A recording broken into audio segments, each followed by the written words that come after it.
Any number of people you ask, at least among fans of Codemasters F1 titles, will tell you that F1 2015 wasn't quite the game they wanted. However, when you go back further, it's interesting to note that even F1 2014 wasn't that highly rated either. It's worth noting that this is from a gameplay perspective, and with F1 2016, the development team at Codemasters Birmingham corrected course with its career mode, number of circuits, and virtual safety car, amongst other features. It's still interesting to note just how visually, there's not a whole lot of graphical uniformity across different versions of F1 2016. The Ego Engine 3.0, which drives the visuals behind this year and last year's edition, is actually a modified version of the Neon engine seen in Colin McRae Dirt, and it's meant for more realistic physics and damage simulation. It was developed using Sony's Fire engine and is used primarily to create larger scale environments. At the end of the day, the name of the game is realistic racing. Even if F1 2016 doesn't adhere to the same level of quality across different versions, how does it perform to accommodate its engine's goals? Let's look at the console versions first. As expected, both versions target 60 FPS with the PS4 version running at 1080p resolution, and unfortunately, unlike recent games like Doom and Deus Ex Mankind Divided, there's no temporal anti-aliasing to really mask the difference in image quality. You would probably balk at an anti-aliasing solution from those games being used for F1 2016, and it's there, just not on consoles like with those games, but the point is that if such a temporal component were used, there would be almost no noticeable difference between the image quality of both console versions, despite the resolution difference.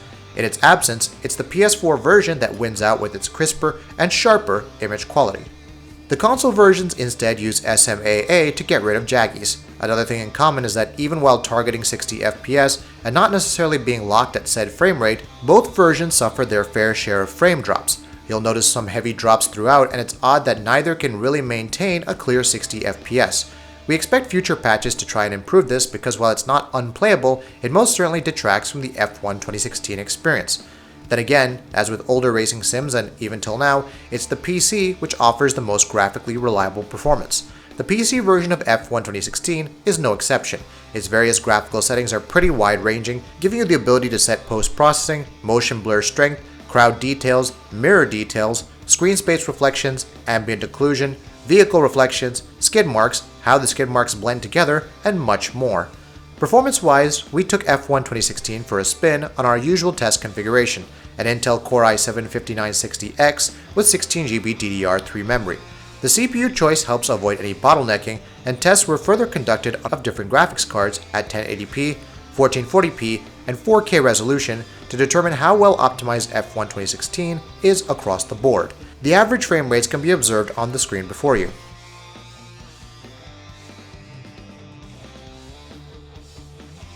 We're satisfied as a whole with the PC performance for F1 2016, especially considering the graphical options available. However, as noted above, we're not exactly blown away by the quality across multiple platforms. Granted, games like Forza Motorsport and Drive Club have the advantage when they're developed with specific platforms and hardware in mind. However, look at Forza 6 Apex and compare it to Forza Motorsport 6.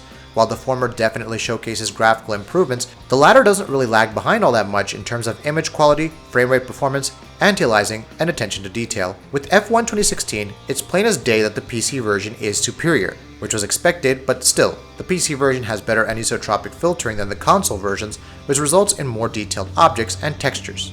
Shadow quality is also superior, and temporal anti-aliasing is indeed included in the PC version, which is absolutely absent on the consoles. Even the overall quality of the anti-aliasing is better than the console version's level of SMAA. Again, in terms of gameplay and fun, F1 2016 is a definite step up over previous iterations. The combination of realistic racing and damage models goes a long way towards immersing the player in the experience, even if it's not going to exactly dominate over the likes of the upcoming Forza Horizon 3 or Gran Turismo Sport. The PC version is the winner in this marathon, and if you're gaming on consoles, then it's the PS4 version which wins out thanks to its higher resolution and superior image quality.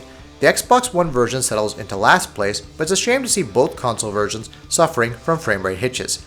Hopefully, as the months wear on, we see patches from Codemasters to improve performance on consoles. And that wraps it up. What are your thoughts about this? Let us know in the comments below, and if you enjoyed this video, please like and share it on Twitter and Facebook. And why not consider subscribing? We upload some really cool videos almost every day. Thank you for watching this video, and happy gaming!